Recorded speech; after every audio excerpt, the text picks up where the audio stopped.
उन्हें दी, क्या कहना है? ये पैनिक नहीं है, यही कहते थे ना, इनके लोग कहते थे पैनिक मत करिए। जब आपको पहलकदमी लेनी थी तो आप चुनाव में व्यस्त। माफ कीजिएगा, हकीकत कभी कभी आईना दिखाना बेहद आवश्यक है। यह आज की परिस्थिति नहीं है। 2.5 महीने पश्चात जब आप चुनाव से निवृत्त हो गए, हजारों करोड़ फूंक दिए गए चुनाव में, किसने फूके क्या फूके इस पर बात अलग से करूंगा, और कैसे फूके गए। अभी बीते 1 हफ्ते में हर अखबार में देश में जैकेट एडवर्टीजमेंट आ रहा है, फुल 2-2 पेज का। किसके पैसे से आ रहा? प्रधानमंत्री जी के पैसे से नहीं, लोगों के पैसे से आ रहा। तो ये पर उपदेश कुशल बहुतेरे देश करेगा। कोविड में भी किया देश ने, लेकिन आपकी जो जिम्मेवारी थी आप उससे पुनः चुके कोविड की तरह। यह हकीकत माननी होगी माननीय प्रधानमंत्री जी।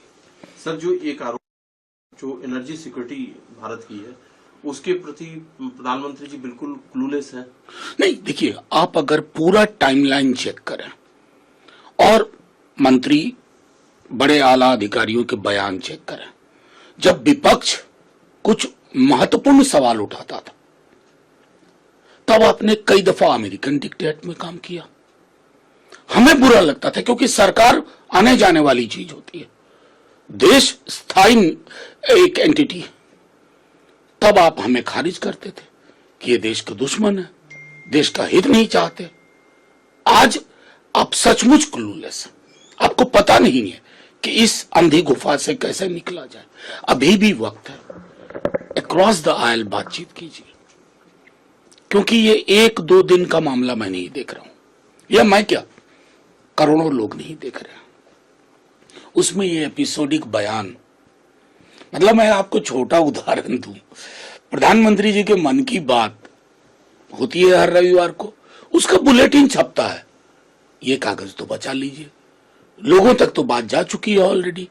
राज्यसभा में डायरी नहीं छप रही है कोविड के बाद से, लेकिन आप सरकारी एडवर्टीजमेंट देखिए, जितने की योजना नहीं उतना प्रचार में और प्रसार में। ये विसंगतियां आपको हकीकत से मुंह मोड़वाती हैं। सर, बुलाने की अपील कर रहे हैं ताकि इस मुद्दे पर विस्तार से चर्चा किया जा सके। बिल्कुल सही है, ये हमने पहले भी कहा था कि देखिए, मैं बार बार कहता हूं ना, सरकार तो आने जाने की चीज है, लेकिन इसका प्रभाव कई वर्षों तक, दशकों तक रहेगा। एक देश के रूप में हम साझा सरोकार के साथ क्या सोचते हैं, ये बेहद आवश्यक है।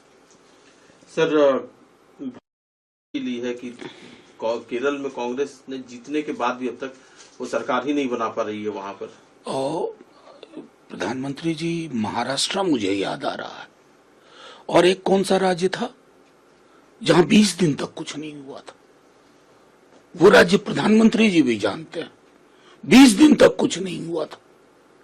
पर्ची सिस्टम वाले हैं असल में प्रधानमंत्री जी, और क्या होता है ना, जब बड़ी सत्ता होती है तो पर्चियां वो एकदम ऐसे दाखिल होती हैं कि कहीं किसी का, लेकिन जहां भी थोड़ा बहुत डेमोक्रेटिक सेटअप होगा वक्त तो लगेगा प्रधानमंत्री जी।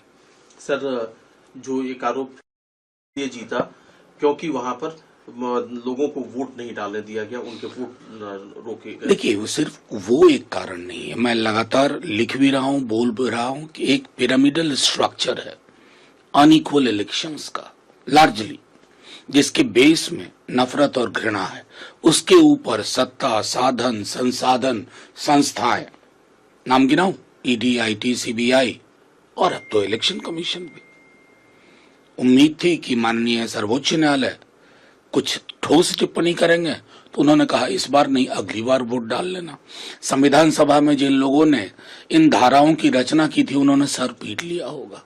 इसी में संदेश है। सर, एक आखिरी सवाल है, बारे में जो टिप्पणी की गई है महाराष्ट्र के मंत्री नीतीश राणे की तरफ से, उनका कहना है कि AIMIM जो है वो एक टेररिस्ट ऑर्गेनाइजेशन है और इसके नेता Asaduddin Owaisi, Osama bin Laden जैसे। नहीं, मैं कमाल की बात है, मेरे MIM से विरोध हो सकते हैं, लेकिन मैं ओवैसी साहब या उनकी पार्टी को टेररिस्ट कह दूं?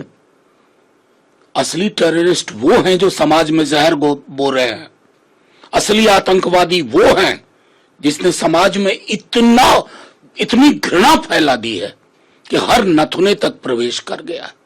विरोध अपनी जगह, मैं तो बीजेपी या संघ को भी इस नाम से इससे नामित नहीं करूंगा। पॉलिटिकल डिफरेंसेस अपनी जगह है, लेकिन आपके पास शब्दावली क्या है साहब? खैर, उनके बारे में मैं क्या टिप्पणी करूं, उनका तो उनकी पृष्ठभूमि है, कई जगह टहल घूम करके आया है, तो इसलिए उस बाइनरी में ही सोचते हैं। वो नेशनलिस्ट तो कतई नहीं है। जिसको राष्ट्र की चिंता होगी ना, वो सौहार्द की बात करेगा, घृणा और नफरत की नहीं।